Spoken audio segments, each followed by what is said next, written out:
વડાપ્રધાન નરેન્દ્ર મોદી આજે પશ્ચિમ બંગાળ અને આસામના પ્રવાસે જશે। બંગાળ અને આસામને કરોડોના વિકાસ કાર્યોની તેઓ ભેટ આપશે। દેશની પ્રથમ વંદે ભારત સ્લીપર ટ્રેનને બતાવશે લીલી ઝંડી।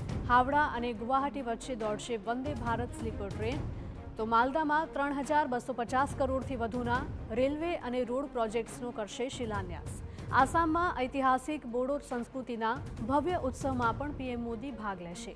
વડાપ્રધાન નરેન્દ્ર મોદી પશ્ચિમ બંગાળની મુલાકાત દરમિયાન માલદાથી ભારતની પ્રથમ વંદે ભારત સ્લીપર ટ્રેનને લીલી ઝંડી બતાવીને રવાના કરવાના છે અને આ ટ્રેન હાવડા એટલે કે કોલકાતા અને ગુવાહાટી વચ્ચે દોડવાની છે, જેનાથી પૂર્વ અને ઉત્તર પૂર્વ ભારત વચ્ચેની રેલ મુસાફરી વધારે આધુનિક, આરામદાયક અને ઝડપી બનશે।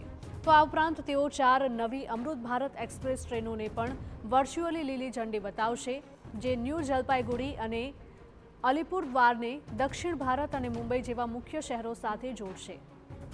આ ઉપરાંત તેઓ માલદામાં 3250 કરોડથી વધુના રેલવે અને રોડ પ્રોજેક્ટ્સનું શિલાન્યાસ કરશે અને લોકાર્પણ કરશે। તો બંગાળના કાર્યક્રમો પૂર્ણ કર્યા બાદ પીએમ મોદી સાંજે ગુવાહાટીના સરોસજાઈ સ્ટેડિયમ ખાતે પહોંચશે અને અહીં તેઓ ઐતિહાસિક બોડો સાંસ્કૃતિક કાર્યક્રમમાં ભાગ લેશે। આ કાર્યક્રમમાં બોડો સમુદાયના 10,000થી પણ વધારે કલાકારો એક સાથે પરંપરાગત બાગુરુમ્બા નૃત્ય પ્રસ્તુત કરવાના છે અને આ કાર્યક્રમમાં આસામના 23 જિલ્લાના કલાકારો પોતાની કલાનું પ્રદર્શન પણ કરશે।